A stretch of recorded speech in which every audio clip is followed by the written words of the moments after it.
하나님께서는 우리가 절감하다시피 코로나 바이러스를 통해서 또한 이 나라, 이 사회 가운데 일어나고 있는 여러 가지 안타까운 사건들과 변화들을 통해서 우리가 우리의 죄를 깨닫고 죄를 죽이고 새 사람을 살리면서 더욱더 온전한 주님의 자녀가 되도록 불러주고 계십니다. 회개하고 전진하라, 성장하라, 우리를 불러주고 계세요. 하나님께 회초리를 맞으면서 우리가 정신을 이제 바짝 차리고 깨어있게 되었는데요. 그러면서 우리가 점검해 보게 된 거예요. 충분히 우리가 다른 사람들과 함께 기뻐하였는가? 울고 있는 사람들과 우는 우리의 눈물이 충분하였던가? 이것을 우리가 점검해 볼 수 있는 기회를 얻었고 그렇게 해야만 하는 상황에 이르렀어요. 이와 관련해서 우리를 점검하는 두 가지 질문을 먼저 살펴보기를 소원합니다.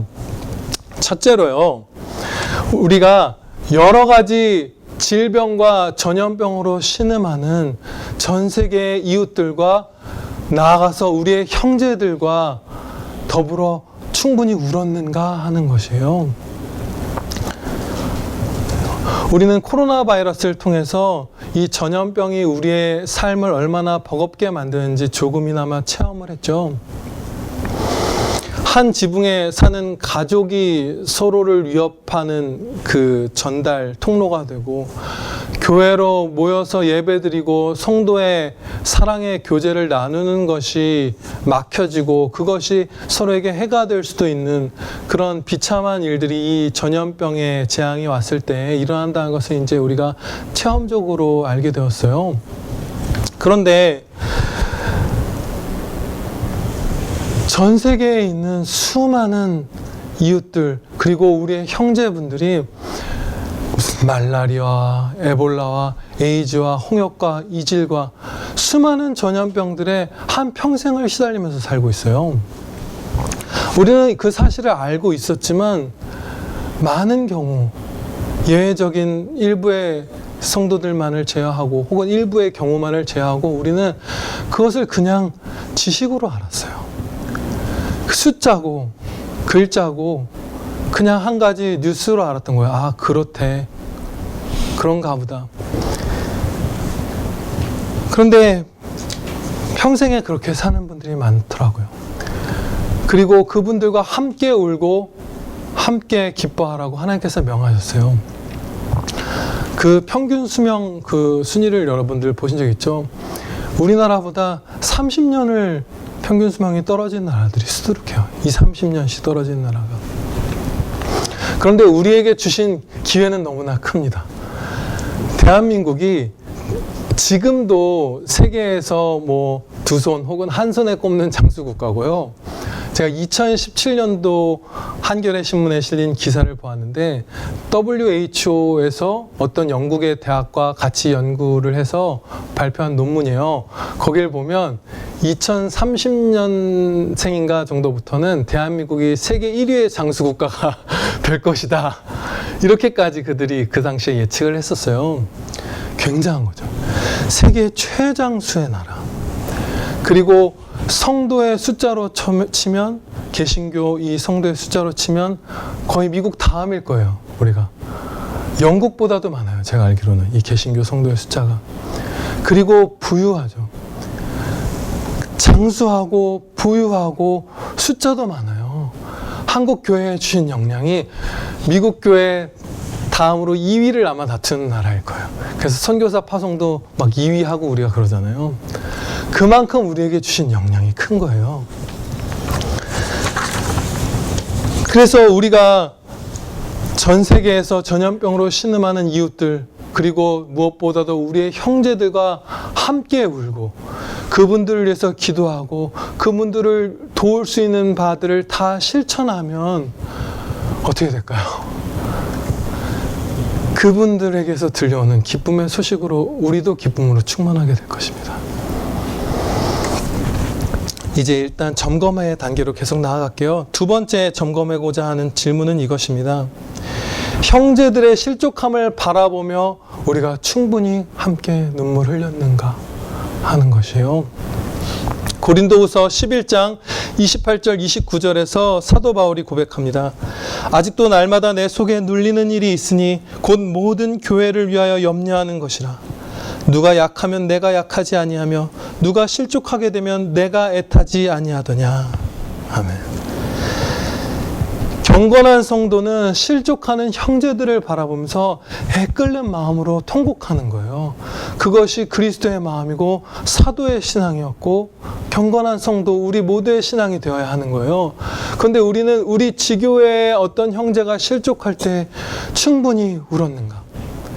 다른 지교회가 실족할 때 우리가 통곡하였는가? 한국교회, 나아가서는 세계교회가 세속화되어 가고 쇠락할 때 우리가 충분히 눈물 흘렸는가? 점검해보면 저는 그렇지 못해요.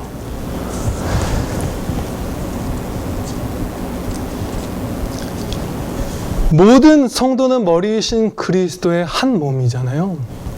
우리가 만약에 지교회와 그 지교회 안과 다른 형제교회와 한국교회를 위해서 눈물을 흘렸다면, 세계교회를 위해서 정말로 사도의 심정으로 약하여지고 애타고 눌리고 염려하면서 기도했으면 한국교회와 이 나라에 일어나는 이 일들이, 이 안타까운 어두움이 이만큼 드리워지지 않았을 거예요.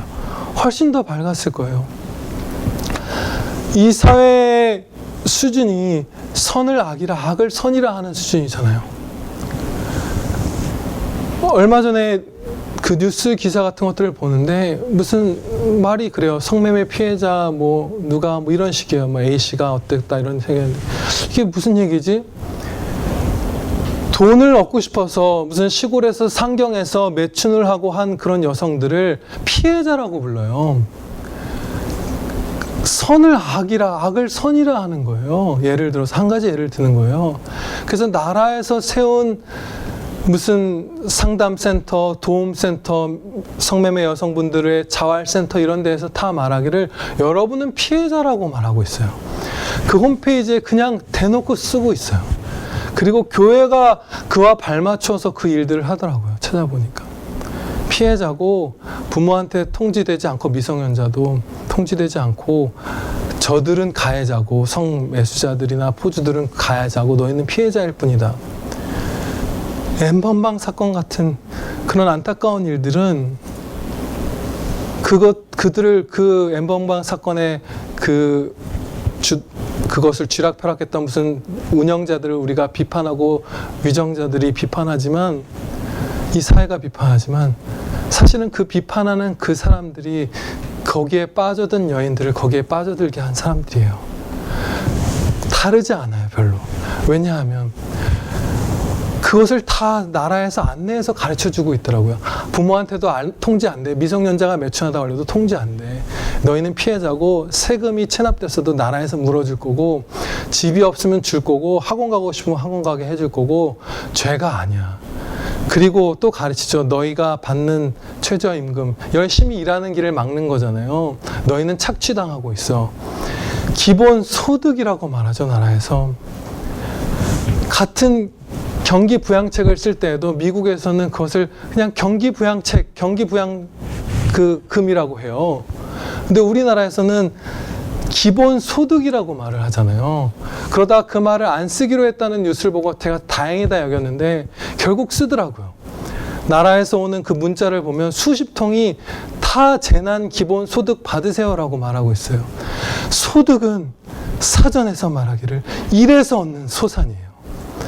일에서 얻는 소산인데 그것을 그냥 거저 남의 세금을 갖다가 퍼주면서 일에서 얻는 소산이라고 말하고 있어요. 그런데 이 기본소득을 주장하는 사람들이 뭘 얘기하느냐. 이렇게 아예 그들이 선거 문구 이런 것들을 했었죠. 무슨 이부진 회장님 저희 돈 좀 돌려주세요. 부자들이 더 많이 가진 사람들이, 우리의 부유한 이웃들이 나의 것을 착취했다라고 말하는 거예요. 그래서 너희가 거저 받는 이 세금은 너희가 그냥 돈이 없고 어려움에 처해서 가진 이웃들이 나눈 세금으로 받는 그런 구호금 같은 것이 아니라 너희의 소득이다라고 말하는 거예요. 그래서 너희가 땀 흘려서 편의점에서 일하고 공장에서 일하고 우유를 배달하고 회사에 취직해서 돈 버는 것은 마땅히 받아야 할 노동의 대가를 받지 못하는 착취다. 그것을 한쪽에서 가르치고, 한쪽에서는 매춘을 하는 여성들은 죄가 아니라 가르치면 그것에 빠져드는 거예요. 제가 이 말씀을 드린 이유를 한 가지 배경 설명하면 이해가 더 쉬울 거예요. N번방 사건의 피해 여성들이 도대체 왜 그런 기이한 그 안타까운 상황에 빠져들었나 기사들을 보았더니 그 여성분들이 그냥 아무렇지도 않게 살다가 무슨 폰이 해킹당하고 이래서 빠져든 게 아니에요. 채팅 사이트나 이런 데서 한 달에 무슨 400을 벌고 800을 벌고 한 번 무슨 어른 남자랑 만나면 뭐 몇십만 원을 받고 하는 일종의 매춘 알선 같은 거에 스스로 들어왔던 거예요. 그리고 자신의 알몸 사진, 자신이 입었던 속옷 같은 것들을 판매하고 이런 걸 하다가 더 악한 그 N번방 운영자들을 만나서 협박을 당하기 시작한 거예요. 나라에서는 부모한테도 통지 안 한다. 회사에도 안 알린다. 모두 다 숨겨주겠다. 세금도 다 물어주겠다. 처벌도 없겠다 했지만 이 N번방 사건의 운영자들이 너희 부모한테 내가 알리겠다. 친구들한테 다 퍼뜨리겠다. 내가 너의 앞길을 막겠다고 더 악한 놈들이 나타나서 협박할 때 매춘을 하려던 여성들이 대부분 당한 거예요. 다른 경우가 얼만큼 있나 찾아봐도 그런 여성들을 지원하는 무슨 좌파 언론 쪽에서도 하나도 그 사례를 기록한 게 없어요. 거의 대부분이 그런 거예요. 너희가 일해서 얻는 소득은 착취당하는 너무나 부족한 소득을 받은 것이고 매춘은 죄가 아니다. 그것을 교육받은 아이들이 스스로를 그 위험한 구렁텅이에, 죄악의 구렁텅이에 밀어넣는 거예요. 그게 선을 악이라 악을 선이라 하는 이 나라의 상황이에요. 진짜로 그 아이들을 살리려면 제가 사는 마천동에 있는 고등학교 선생님을 하다가 안 되겠다 싶어서 야학을 하면서 목사님이 되어서 그 가출 청소년들을 돌보는 그 목사님처럼 너희가 매춘에 빠지면 돌이킬 수 없어. 그러면 평생의 후회가 남을 거야. 그건 죄야, 얘들아. 그것을 부르짖을 때 살 길이 있다고 물론 돕지만 그것은 너무나 비참한 죄야. 너희가 저질러서 안 되는 죄야 라고 말할 때 그 길로 안 나가는 거예요. 그런데 이 사회가 그 지경까지 이르렀어요. 그런데 이 말씀을 제가 드렸던 첫 시작은 그거예요. 한국 교회 안에서 선을 악이라, 주님, 악을 선이라 하는 모습들이 일어나고 있다는 것이에요. 사회의 악을 강하게 제어하는 것은 교회가 밝게 빛날 때에만 주어지는 특별한 은혜잖아요. 그런데 교회가 그 빛을 너무나 상실했기 때문에 우리가 이 땅에서 보는 여러분 한 사람 한 사람마다 민감하게 보는 영역이 다르겠죠. 숨이 턱턱 막히는 그 사악한 소식들, 탄식할 수밖에 없는 소식들이 그 제어가 안 되고 이 은혜 받은 나라가 어둠으로 치닫는 것은 교회가 빛을 상실한 것과 그 죄를 같이 하는 거더라고요. 우리가 울었더라면, 내가 그 죄인은 아니더라도 내 죄를 물론 가장 먼저 회개하지만 우리가 다른 형제 교회들과 우리 지교회와 한국 교회와 세계 교회를 위하여 울었더라면 우리는 지금보다 훨씬 더 밝은 교회와 나라에서 살고 있을 것입니다.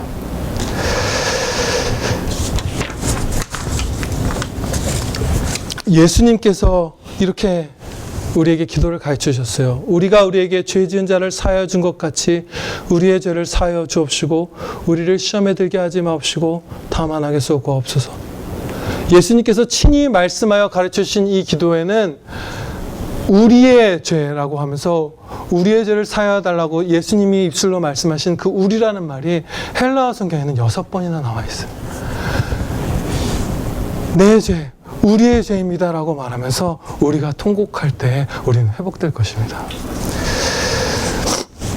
함께 즐거워하고 함께 울 때 우리가 분별해야 할 중요한 사안을 하나 살펴보고자 합니다.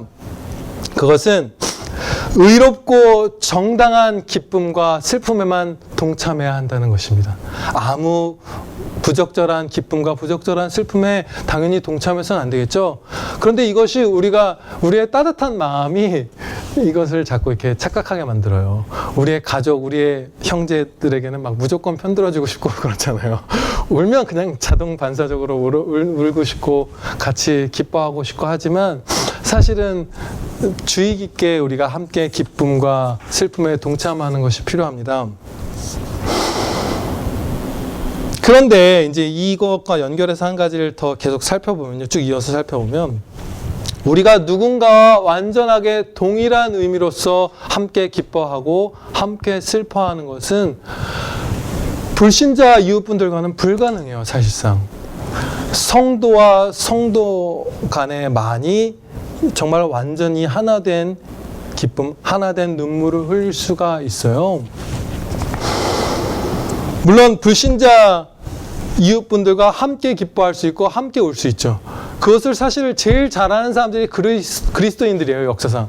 우리가 그것을 제일 잘하잖아요. 제일 많이 함께 울고 어떤 그 현장에서 구호 활동을 하는 분의 얘기를 들었는데 그리스도인들이 돕는 금액이나 손길이 70% 이상일 것이다 이렇게 얘기를 해요. 현장에서 체험을 해보면 우리가 가장 많이 울고 가장 많이 이웃과 기쁨을 나누는 사람들이에요. 그럼에도 불구하고 정말 완전한 한 마음으로 동참해서 기뻐하고 같이 슬퍼하는 것은 성도 간에만 가능합니다. 왜냐하면 예를 들면 이런 거예요. 풍년을 맞았다. 그럼 우리는 그 은혜를 베푸신 하나님께 감사드리고 또 그 소산을 가지고 하나님께 어떻게 영광 돌릴까? 하나님 사랑, 이웃 사랑 실천을 생각하잖아요. 그런데 그 불신자 이웃분들은 그 풍년 자체를 그냥 기뻐하고 그것에 다른 쓰임새를 생각하잖아요. 더 그 원리를 우리가 살펴보면 우리는 하나님 중심으로 모든 것들을 받아들이고 소망하고 그분들은 하나님만 빼고 모든 것들을 해석하고 또 소망하는 분들이에요. 그래서 이 완전히 한 마음이 돼서 이 오늘 본문 말씀의 다음 절 16절이 서로 마음을 같이 하라 이거잖아요. 정말 그야말로 완전히 하나된 마음으로 성령의 평안에 매는 줄로 하나 되어서 한 마음으로 울고 한 마음으로 기뻐하는 것은 불신자분들과는 불가능하고 성도 간에만 가능합니다. 그래서 이 본문 말씀을 성도 간의 교제만 해당되는 말씀으로 적용하시는 신학자분들도 있어요. 이 본문 말씀을. 그리고 그렇게까지 우리가 받아들이지 않는다 하더라도 본문 말씀의 가장 깊은 단계의 실천은 오직 성도 간의 거룩한 교제에서 일어납니다. 이 성도 간의 거룩한 교제를 통해서요, 기쁨과 슬픔을 나눠보신 경험이 우리 대부분은 아주 많아요. 그렇죠? 많을 것이에요. 그런데 그 장면을 성경 말씀 누가복음에서 우리가 한번 목격하도록 하겠습니다. 누가복음 1장 57절 58절 말씀에서 이 완전한 하나 되는 동참에 대해서 이렇게 가르쳐 주십니다. 이 누가복음 1장의 상황은 세례 요한이 태어날 때의 장면이에요. 엘리사벳이 해산할 기한이 차서 아들을 낳으니 이웃과 친족이 주께서 그를 크게 긍휼히 여기심을 듣고 함께 즐거워하더라. 아멘. 아이가 태어나면 함께 기뻐하는 것은 불신자 이웃분들도 다 하시는 일이죠. 세상에 아주 일반적인 그냥 동서고금을에 다 걸쳐있는 그런 관습이에요. 그런데 세례 요한의 부모이자 경건한 성도였던 사가랴와 엘리사벳 그리고 그분들의 가까운 이 형제 자매님들은 그런 일반적인 관습 수준으로 함께 기뻐했던 것이 아니었어요. 세상 사람들처럼 아이가 태어난 것을 보고 그냥 육신의 본성적인 기쁨을 발산하고 그것에 동참한 게 아니라 이분들이 기뻐한 것은 하나님의 크신 긍휼을 그 부모에게서 전해 듣고 하나님을 즐거워한 거예요. 이 아이를 즐거워하는 것은 당연히 즐거워하는데 사실은 그 아이를 주신 하나님, 정말 그 하나님의 크신 긍휼을 기뻐하며 하나님의 영광을 찬미하며 하나님을 즐거워했던 거예요. 이런 기쁨의 나눔이 가능하려면 당사자가 감사와 정직과 신중함으로 자신이 입은 은혜를 나누어야 하고요. 그 동참하는 분들도 거룩함과 그 사랑으로, 시기함이나 이런 거에 빠지면 안 되겠죠. 사랑으로 그것을 듣고 마음을 쏟을 때 이러한 하나님을 즐거워하는 예수님의 기쁨이 우리 안에 임합니다. 이 예수님의 기쁨은 어떤 기쁨이냐 하면 쓴맛이 하나도 없는 기쁨이에요. 세상에 많은 우리가 타락한 본성을 따라서 기쁘다고 여기는 많은 행동들, 많은 문화들, 많은 풍요들, 이런 것들이 우리가 그것들을 막 쫓다 보면 엄청나게 쓴맛을 느끼고, 아, 그곳에서 이거는 우리가 갈 길이 아니구나, 이건 썩은 우물이구나 느껴서 정말 쓴맛이 없는 생명수를 찾아 헤매게 되잖아요. 그래서 어느 정도 나가다가도 이 중생한 영혼을 갖고 있는 성도들은 거기서 멈춰 서게 되잖아요. 그 쓴맛을 쫓는 곳에서. 그런데 이렇게 하나님을 즐거워하는 거룩한 성도의 교제는 예수님의 기쁨, 예수님이 하나님을 즐거워하면서 성삼위일체 하나님이신 그 예수님이 자신의 심령에 품었던 그 기쁨을 우리에게도 주신다고 약속하셨기 때문에 우리는 그 기쁨을 누림으로써 쓴맛이 하나도 없는 순전한 기쁨을 누리고 충만한 기쁨을 누리게 됩니다.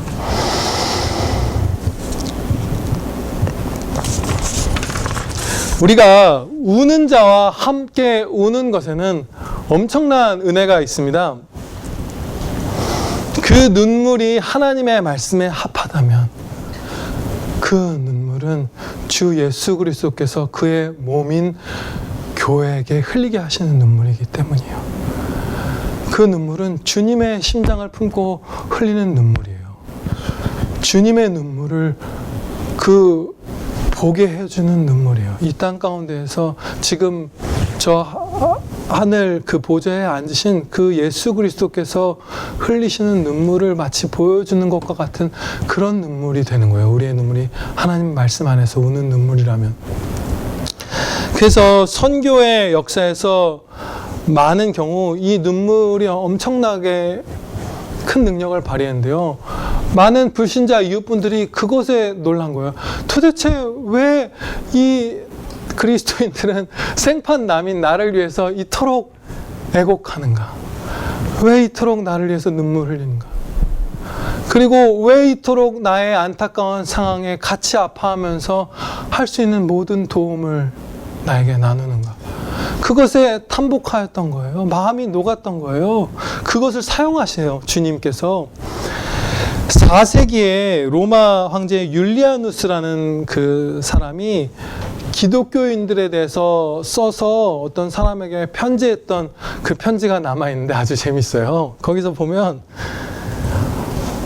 이 사람은 기독교인들에 대해서 아주 큰 그 악의, 적의를 갖고 있었기 때문에 기독교인들을 막 낮춰서 부르는데 일단 무신론자라고 불러요. 왜 무신론자냐? 고대 로마의 신들을 안 섬기기 때문에 가짜 신을 섬기기 때문에 무신론자라고 부르고 있고 이 편지에서.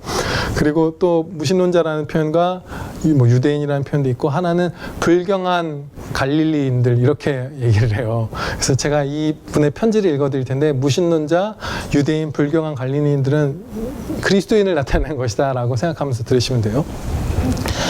무신론이, 즉 기독교죠. 무신론이 낯선 자들을 사랑으로 섬기고 죽은 자들을 장사 지내는 일을 도움으로써 크게 세력을 확장해왔다.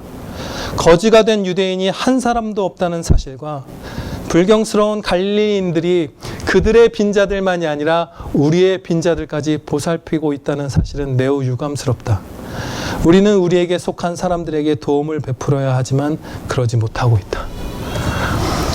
낯설고 가난한 이웃의 장례식을 치러주면서 함께 눈물 흘렸고 그러는 가운데 전도가 됐던 거예요. 우리가 이것을 가장 잘하는 자들이고 해야만 하는 자들이에요. 이게 주님의 마음이에요. 아멘.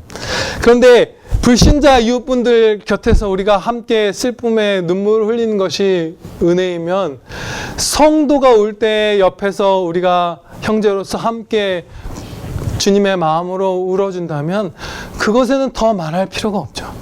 그것의 그 위력은 예수님께서 나를 위해서 탄식하신다는 사실을, 나를 그렇게 안타깝게 여기시고 사랑하시고 지금도 그 불꽃 같은 눈으로 나를 보살피신다는 사실을 내 바로 옆에서 내 육신으로 보고 느낄 수 있게 해주는 게 바로 형제의 애곡하는 소리와 그 눈물이에요. 저도 살면서 기억나는 그 정말 많이 슬펐던 어떤 순간 중에 하나가 이 말씀을 묵상하다 떠올랐는데, 그때 제 아내가 저를 위해서 같이 끌어안고 막 울어줬는데 막 헝헝 울면서 거의 몇 초 안 걸려서 마음이 회복되기 시작했던 것 같아요. 그냥 같이 성도가 막 울어주니까 그게 그렇게 위안이 되더라고요. 괜찮다. 주님이 다 해결해 주실 거다. 이 위안이 오더라고요.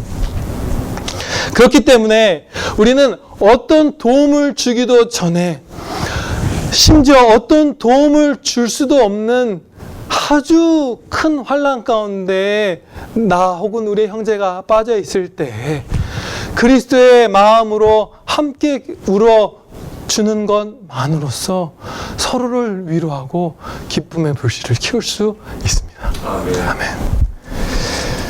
마지막으로 우리가 한 가지 질문을 살펴보기를 소원합니다. 그 질문은 이것이에요. 주님, 우리가 함께 기뻐하고 함께 눈물 흘린다면 이 고난 많은 세상에서 우리가 너무 많은 슬픔에 함몰되고 매몰되는 것은 아닙니까? 사회도 교회도 어두워져 가고 많은 환난과 기근과 전쟁의 소식들이 들려오는 이 주님 오실 날을 향해 가는 이 말세를 살아가면서 우리가 온 마음을 쏟아서 우는 자들과 함께 운다면 우리가 그 슬픔에 쓰러져 버리는, 그 버거움을 겪는 것은 아닙니까? 이런 질문이 우리에게 싹틀 수 있어요. 저도 그 질문을 하게 되었어요. 그런데 우리는 그리스도의 십자가 앞에서 모든 슬픔이 정복되고 기쁨이 승하는 것을 경험하게 됩니다. 제가 정말 좋아하는 한 가지 그 과감한 표현이 있어요. 우리가, 여러분도 그냥 내가라고 해보세요. 내가 처할 수 있는 최악의 상황은 천국에서 완전한 기쁨을 누리면서 영원토록 주님과 함께 사는 거예요. 이게 우리가 겪을 수 있는 최악의 상황입니다. 우리가 도달할 꼬리는, 최악의 결말은 천국이에요. 사실 나쁜 게 하나도 없는 거예요. 우리의 형제가, 우리가 그토록 신음하는 우리의 형제가 처하는 최후의 최악의 결말, 악이 없는 거예요. 천국에 가는 거예요. 내 모든 눈물이 다 위로받고 다 씻음받는 그 천국이 우리 모든 사람의 천국입니다. 그리고 오직 은혜로 말미암아 구원받은 우리는요, 이 말씀 전에 이게 나누는 거 좋겠네요. 함께 기뻐하기만 해도, 함께 눈물 흘리기만 해도 이것이 하나님의 말씀에 순종하는 것이기 때문에 영원한 상을 주시고 하늘의 보화를 쌓아주세요. 말도 안 되는 일이 있는 거예요. 그리고 나아가서 오직 은혜로 말미암아 구원받은 우리는 죄인을 향한 하나님의 심판에서도 의로우신 하나님의 영광을 배울 것이고, 죄인을 그리스도로 말미암아, 그리스도의 십자가로 말미암아 구원하시는 하나님의 역사에서는 하나님의 은혜의 영광을 배우게 될 거예요. 그러므로 우리가 함께 기뻐하고 함께 울 때 그리스도의 십자가로 말미암아 기쁨이 승합니다. 기도드리시겠습니다. 하나님 아버지, 저희의 함께 기뻐함이 부족하였던 것을 주여 용서하여 주시옵소서. 시기하기도 하고 마음이 서늘해지기도 하고 형제의 은혜 입은 소식에, 그 영광된 소식에 저희의 마음이 기쁨으로 하늘을 향해 떠오르는 것이 아니라 오히려 스스로 낙심하고 불평하고 시기하였던 것을 우리가 많이 경험했습니다. 충분히 기뻐하지 못했던 날들도 참으로 많사옵나이다. 주여 용서하여 주시고 이제는 내 형제의 기쁨이 곧 나의 기쁨이 되는 저희 모두 되게 하여 주시옵소서. 또한 저희가 어떻게 보면 눈물은 더 부족했던 것 같습니다. 지교회 안의 형제들과 다른 형제 지교회들과 한국교회와 세계교회의 아픔에 우리가 너무나 눈물이 메말라 있고 마음이 냉랭했던 것을 주여 고백하오니 용서하여 주시옵소서. 무슨 네덜란드에는 대마초가 합법화되었다. 독일에서는 나라에서 세운 직업발전소에서 여성에게 매춘이 합법적인 노동이니 그것을 소개해 준다. 이런 뉴스를 전해 들을 때 우리나라가 그렇게 되면 어떡하지? 이런 흉측한 소식이 있나 생각은 하였지만 네덜란드의 성도들이, 독일의 성도들이 그 가운데에서 살아가고 자녀들을 키우면서 얼마나 고통 가운데 신음하였을지 주님 앞에 무릎 꿇고 통곡하며 간구드리고 함께 회개하지 않았던 저를 용서하여 주시옵소서. 날마다 전염병과 질병에 시달리며 한 집 건너 한 집에 에이즈 환자가 있고 말라리아 환자가 있는 그런 환경 가운데에서 신앙생활을 하는 우리의 형제들, 또 복음에 목말라 있는 우리의 이웃들을 향하여 우리가 무엇을 충만히 하였던가. 세계에서 둘째, 셋째를 다투는 이 역량을 한국교회에 이 유효한 은혜를 주셨사온데 우리가 무엇을 하였던가 돌이켜보면 주여 용서하여 주시옵기만을 바랄 뿐이옵나이다. 이제는 우리가 이 주님이 주시는 이 사랑의 매를 맞으면서 눈이 번쩍 뜨이는 이 흉측한 소식들을 우리의 피부로 느끼면서 저희 영혼이 완전히 깨어나 근신하기를 소원하옵나이다. 주여 이제 뜨겁게 사랑하며 기쁨과 슬픔에 동참할 수 있도록 은혜 베풀어 주시옵소서. 저희가 그렇게 순종하겠사옵나이다. 주여 도와주시옵소서. 우리 구주 예수 그리스도의 이름으로 기도하렵나이다. 아멘.